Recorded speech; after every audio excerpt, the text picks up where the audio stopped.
So James, we caught up downstairs and I shared with you what the Millionaire Mastermind concept was all about. All of these amazing business owners in the room have come here to learn how to scale their businesses and then how to diversify that income to be able to create wealth. So the motto of Millionaire Mastermind is success leaves clues. Do you believe success leaves clues? And what blueprint have you followed to get to where you are today? I'd love to say I had a blueprint, but I think sometimes when you start out in business, when I first set up my own business, I came up with an idea to do recruitment, which, as you all know, there are thousands of recruitment businesses. So sometimes you've got to find something that's a little bit different, a bit unique. When I set up my first business, I didn't have a lot of money. And at the time, nearly 35, 40 years ago, there wasn't an angel network. There was no venture capitalist. As you know, banks do not lend equity. They lend secured lending. And the only way I could raise the capital was to draw on my credit card. And at the time, you used to get this gold credit card. And with that card, you got a 10,000 overdraft facility.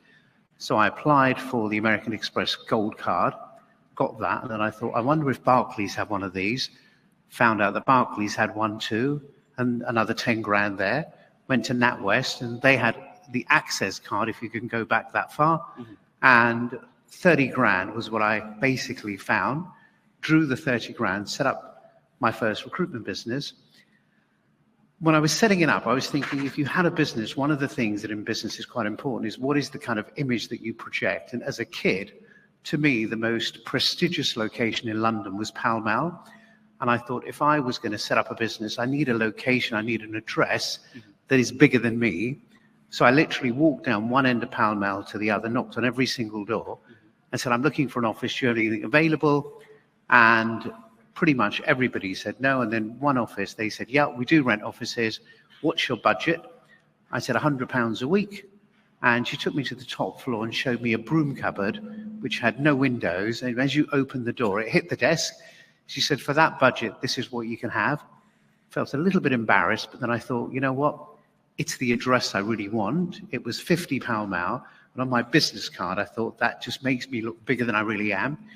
And I thought, absolutely take it. And this is really what I go back to the word blueprint. If you'd met me at that time and you said, James, what is your ambition in life? I would have said to you, if I can make enough money to have an office with a window, I've made it. And what that taught me is life is about baby steps. You know, take one step at a time. So as I was in that office, a bit lonely because there was me on my own. There was the phone, a desk, and the yellow pages.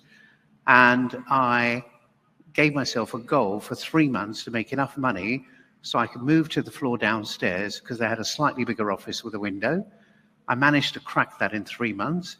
Had you met me in month 4, and said to me, what's your ambition in life, James? Where do you think success lies?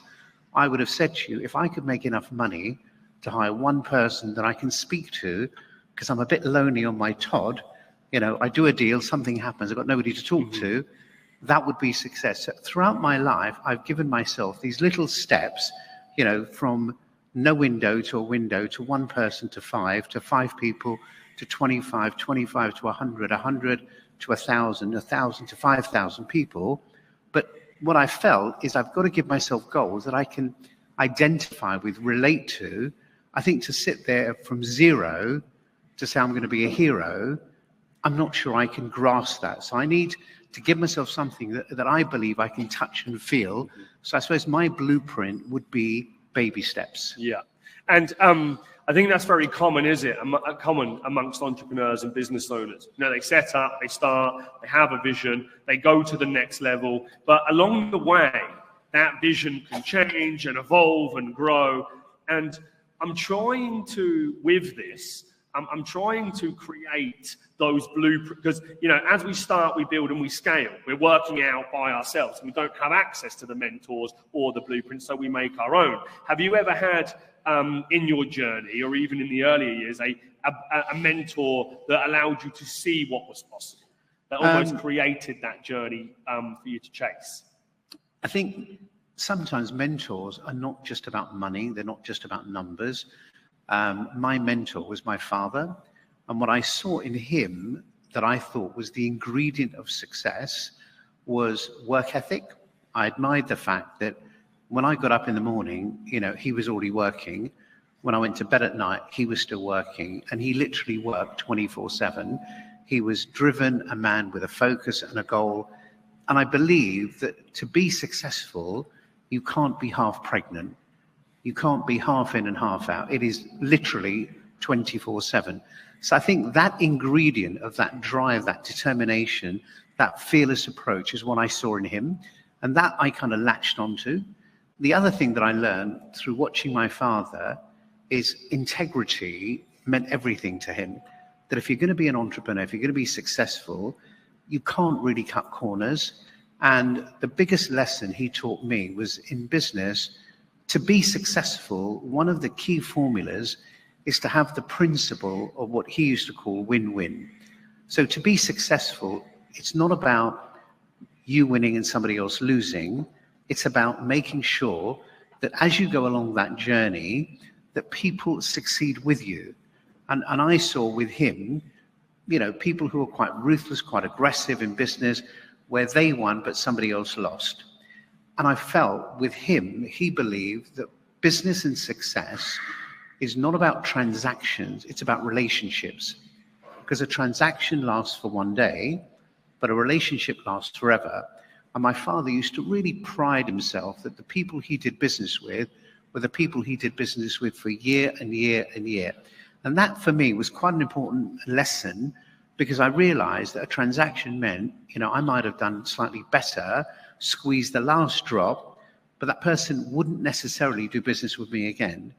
Whereas my father was a bit more balanced and thought, no, I'll make it fair because I want to go back and do business again. So that principle about integrity in relationships and focusing more about the relationship than about the transaction means you can come back again and again and again. And pretty much everything I've done in my business career, and I think probably the most successful thing I ever did was in my recruitment business. We built a business called Alexander Mann. And at the time, the recruitment industry, as I'm sure you will all know, the concept of recruitment is a transaction. You call a company, they have a vacancy, they're looking for somebody, you fill that job, and you move on. Mm-hmm. What I created at Alexander Mann is something that nobody had ever done in the world, which is I went to a client like a Deloitte, and I didn't say, do you have a vacancy, can I fill it? I said, I'm a talent specialist. I specialize in finding the best talent for organizations. I want to partner with you, and I want to do all of the recruitment for Deloitte UK exclusively. Now, nobody had ever come up with that idea before, where you go to an organization and you win all of the work. And for the first year, I probably called 350 clients. I've knocked on 350 doors, of which 349 of them tell me to piss off. Because everybody said, you can't be serious. You don't think I'm going to sign a contract with you. I'm going to give you an exclusive that means I can't deal with anybody else. And James, you're being ridiculous, because when I want an accountant, I go to Michael Page. If I want an engineer, I go to this agency. If I want a secretary, I go to this one. How can I give all of my work to one organization? How can you guarantee me that you can find everybody when the market is broken into specialisms?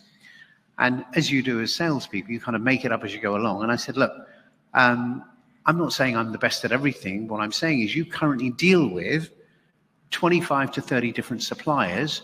You have 25 to 30 different relationships. You have 25 to 30 different price points. You have 35 different rebate facilities. You come to me, you have one deal. And rather than you going to the market, I will go to the market and buy the people that you need. So I'm not saying I can do secretarial, I'll buy from Adecco. I'm not saying I can do engineering, I'll buy from Manpower. So I represent talent, and I think I can buy more competitively than probably you can, because I'm in the industry, it's what I do. I just made it up. Now, did I even consider whether Adecco would sell to me? Didn't even cross my mind, but it sounded like a compelling pitch. And he said, that's interesting, never thought of that. He says, let me just understand how that works. So we come to you, we sign an agreement with you, we give you all of the work, you then effectively broker that work in the market, you buy from everywhere else, we get one fee, one agreement, etc. I said, also, you have one message. Right now, there are 25 different organizations representing your brand. There are 25 different opinions out there about what you do. With me, you will have one voice. Anyway, it took me 11 and a half months to sign my first deal, and my first deal with Fujitsu, and they gave me a 3-year contract for 14 million in fees. Now, think outside the box. Let's give James a round of applause for that one.